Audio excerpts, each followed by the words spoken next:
നമസ്കാരം. സോഡിയാക് മീഡിയയിലേക്ക് എല്ലാ പ്രേക്ഷകർക്കും സ്വാഗതം. ഈ വർഷത്തെ അനിഴ നക്ഷത്രക്കാരുടെ വിഷുഫലം എന്താണ് എന്ന് നമുക്കൊന്ന് പരിശോധിച്ച് നോക്കാം.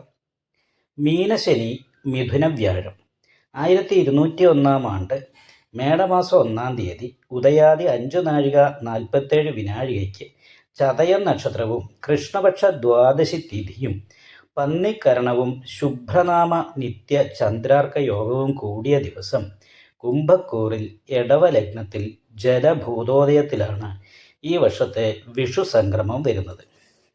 ഈ വർഷം അനിഴം നക്ഷത്രക്കാരെ സംബന്ധിച്ച് വളരെ നല്ല അനുകൂലമായിരിക്കുന്ന ഗുണഫലങ്ങൾക്ക് യോഗമുള്ള ഒരു വർഷമായിട്ടാണ് കാണുന്നത്. അതുകൊണ്ട് തന്നെ സാമ്പത്തികമായ നല്ല നേട്ടങ്ങളൊക്കെ ഉണ്ടാകാനായിട്ട് യോഗമുണ്ട്. എന്നാൽ ശ്രദ്ധിക്കേണ്ട കാര്യം അനാവശ്യമായിട്ട് ചിലവ് വർദ്ധിക്കുമെന്നാണ്.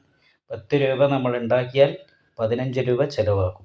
അതാണ് ചിലവ് നിയന്ത്രിക്കാൻ പറ്റാത്ത രീതിയിലുള്ള അവസ്ഥാകാര്യങ്ങളിലൂടെ കടന്നു പോകാനായിട്ട് സാധ്യതയുള്ളത് കൊണ്ട് സാമ്പത്തിക ഇടപാടുകൾ നടത്തുമ്പോൾ വളരെ ശ്രദ്ധിച്ച് ചെയ്യാനായിട്ട് അനിഴ നക്ഷത്രക്കാർ ഈ വർഷത്തിൽ പ്രത്യേകമായിട്ട് ശ്രദ്ധിക്കേണ്ടതാണ്.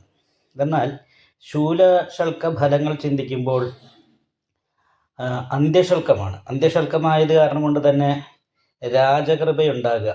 രാജകൃപ എന്ന് പറഞ്ഞാൽ ഗവൺമെൻറ്റിൽ നിന്നുള്ള ആനുകൂല്യങ്ങളൊക്കെ കിട്ടാനായിട്ട് യോഗം ഉണ്ടാകുക.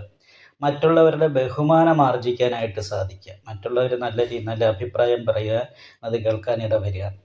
അതേപോലെ തന്നെ സ്ഥാനക്കയറ്റം പോലെയുള്ള കാര്യങ്ങൾ ഉണ്ടാകുക.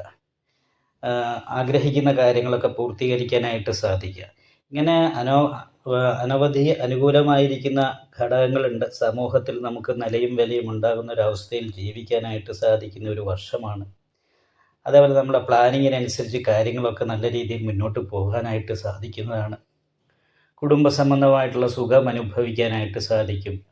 മനോഹരമായ ഭവനത്തിൽ ജീവിക്കാനായിട്ട് സാധിക്കും. എന്ന് വെച്ചിട്ടുണ്ടെങ്കിൽ പുതിയ വീടുണ്ടാക്കാനായിട്ട് യോഗമുണ്ട്. പുതിയ വീട്ടിൽ ജീവിക്കാൻ യോഗമുണ്ട്.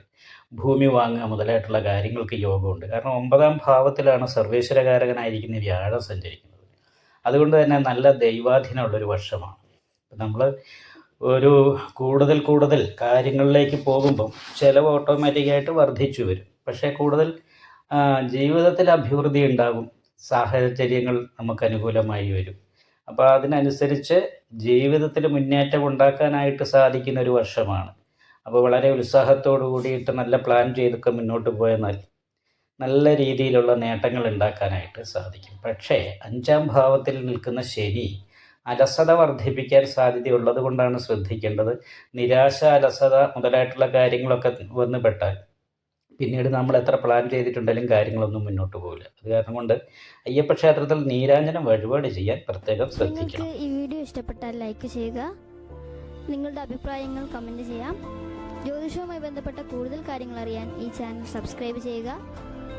ഞങ്ങളുടെ ഓൺലൈൻ കൺസൾട്ടൻസി നമ്പർ താഴെ ഡിസ്ക്രിപ്ഷൻ ബോക്സിൽ കൊടുത്തിട്ടുണ്ട്.